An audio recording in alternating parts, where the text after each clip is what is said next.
Ako po si George, operator po ng Smart 5 feet 1 head ng Sauyo. Ito po ang printer head. Ito lang po ang cupping. Head clean.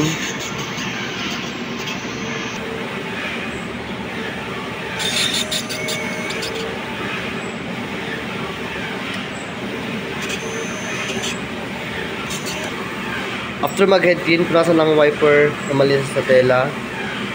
Pati ang printer area. Nozzle test.